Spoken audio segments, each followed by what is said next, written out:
boqqolloo argannu harka dachaa itti deebitee arganna.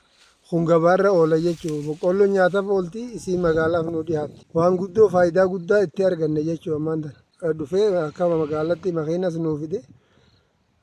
Amma bara dabre kana naggaadotas takka bakka bu'aa waldaa yaame isaan kanaan fuudhee magaalatti nurraa dhaleessa. Oduu xiyyaa tana qofatti bara dabre kintaala 54 irraa argadde sanirraa gurguree kuma 300 akkanan gurguree bara dheengaddaa kintaala 54 ta'e kabaranaa 60 ni ta'a jeeteen.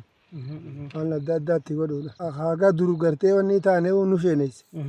Qamadii iddoo facaasin haga dur dachii lafa baasaa ture.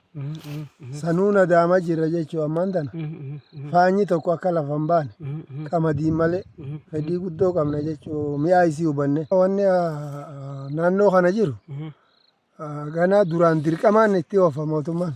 Amma dirqamaan barbaada. Nama ofiitti galee fedhii ofiiti. Gaafa duraa bara dirqiidhaan facaasiisanii amma immoo mootummaa eeggatutti hin jiru. Amma faayidaa isaa waan argeef jecha haalaan faayidaa argee ifumaatti galee keessa jira jechuudha. Jijjiirama guddaa irraa arganne amma. Haala qamadii ammatti jirru kana ilaalchisee silaa immoo isiin bu'aan isiidhaa haalaan guddaadha. Garrellee buruuf dirqama mootummaan itti nu dhaqe. Har'a immoo bu'aa isii garree jirra. Bara dabre ammaan tana lafa kanarra gara kuntaala 30 oomishne har'a immoo gara kuntaala 60 nu oomishna jenneeti tilmaama qabna jechuudha. Sababa isii tana bu'aa waan garree. Sanumaa wajjin ammoo rakkoon guddoon nu qabdu rakkoo bishaaniiti amma fakkeenyaaf. Jallisii nuti qabnu jallisii aadaati. Miidhaa guddoo isiin irra fidee amma. Halkanii guyyaa gurra dhaabanii amma ji'a lamaa ol humnaan dhagaa gurree jiru bishaan sanitti. Bishaan jallisii aadaa addaa sadii keessa dabaree boodatti nu fayyadu. Nurraa addaa fuudhanii fedhiin teenya barana xiqqoo akka bara dabaree san kan nu duraa irratti mootummaan silaa isii tana gara wanni nu deeggaree jallisii aadaa san gara ammayyaatti osoo nu jijjiire. Waan kana callaa isii tana guddaadha argannee qabdanne. Jallisiin nu fayyade waa'ee dalanyamma lafti xiqqoo feetarratti kuduraa yoo dalayte lafaatii maleedha waan san bu'aa irraa arganne jechuudha. Hidha san qofa bishaan kallattiin nu ta'a. Waan bareedduu irratti arganna waan yeroo ammaa amma irra deddeebinee waan kuduraalee adda addaa irratti oomishne bu'aa guddaa irraa arganna. Haadha abbaa caalaa jechuudha jallisii jechuun jireenya hunda caalaa jallisii tanaaf mijataadha. Namni jallisii qabu lafa qollee qabu irratti bu'aa guddaa argatu danda'a. Amma horiillee ni bitanne gatiin amma isiitis wanni taate bara dabre amma waan bara dabre arganneerra uummanaan jaaranne horii ni bitanne harka tokko gara nyaatatti ni oolfanne waa hedduudha nu dandeesse jechuudha qamadeen. Duraan amma lafti lafa baa turte horii dheete jechuudha hin beenyu. Mootummaan ammoo sa'a dura fidu san akka dirqamaa takkatti ilaalletti sodaan.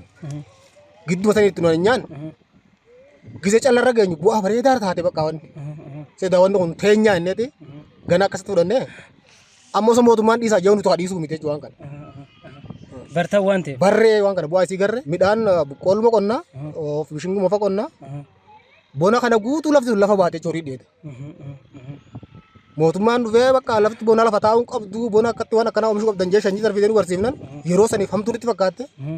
Callaa isiisan gisee garuu immoo wanni kun bu'aadha inni gammanne. Biraatti wanni dhaamuuf akka nama tokkotti wanti mootummaan godhaaju waan akkanaa kana godhaa gisee mootummaan je isiisan akka hamtuu tokkotti ilaallee irraa dhiibbatuu hin qabnu waan inni godhaa itti seennee yoo goone akkuma qamadii kana milkii gurdurra geenya karaa inni irra waan inni godhaa nuun jeessan wal qabannee waan san godhuudha qabaadha hawaasa. Tarkaanfii amma mataa gara qamadittuu gisee deebine. Amma nama meeqa kana boodhiisu mootummaan akkana hin dandeenyu akkana kan inni qabneetti nan jee si fayyadu mootummaan waan sana nuuf beeka jechuudhaan gamaa gamana qabnee otti nan jee bu'aa isaa taatee irraa argamee irraa milkaa'e jechuudha. Ammallee waan silaa godhamuu qabu hawaasni keenya qamadii irra dhaabbatee ilaaleetuma akkanuma bu'aan isiitti itti seenuu qabaadha nama hawaasni guutuun. Taara lamarta oomishee bu'aa haalaan gaarii qaba. Bu'aan isaa haalaan gaarii qaba. Haalaan baay'ee hawwii guddaa silaa akka qabnu rakkoo gara bishaanitti xiqqoo miidhamnitti jiraata malee Haalan bu'aa gaarii irraa argataa jira. Faayidaan isaa haalan baay'ee gaarii.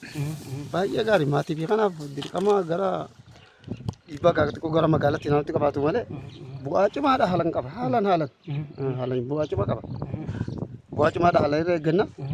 Ammallee garuu karoora keenya fuulduuf karoora cimaadha irratti hojjetu barbaadna. Karoora cimaa haalan mootummaa otoo dhiisee tasanii olii yaaduu qabna maanta. Mataa keenya dhuunfaa keenyaaf waan raafuu hin dandeenye jechuudha. Qamadiin jallisii boneeti jechuun yeroo ammaa kana kan hojjechaa jirru. Qamadiin kun bara 2012 irraa kaasnee yeroo ammaa laga dhungataa fi laga saaqata irratti oomisha hektaara 10,000 irratti gaggeessaa kan jirrudha. Bara baraan uummanni martis fudhatama argatee oomishni isaatis dabalaadha. Fedhiin uummata bira jiru tarsiimoo mootummaan yeroo ammaa qabatee jiru.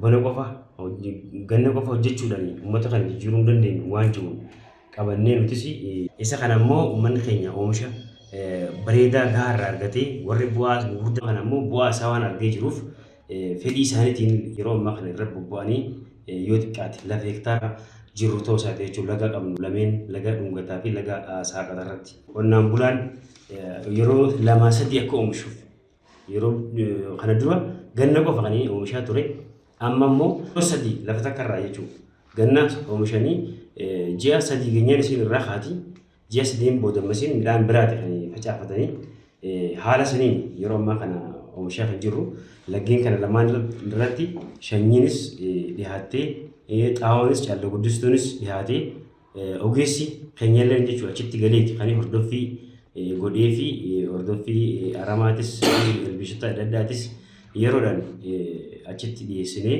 hordoffii ogeessatti wajjin qonnaan bulaa achi jirus hirmaachisanii waan isa kanaaf barbaachisu hundumaa'u haala saniin jechuun kan aanaa keenyattis oomishni qamadii kun waggaa waggaan oomishamaa jiru.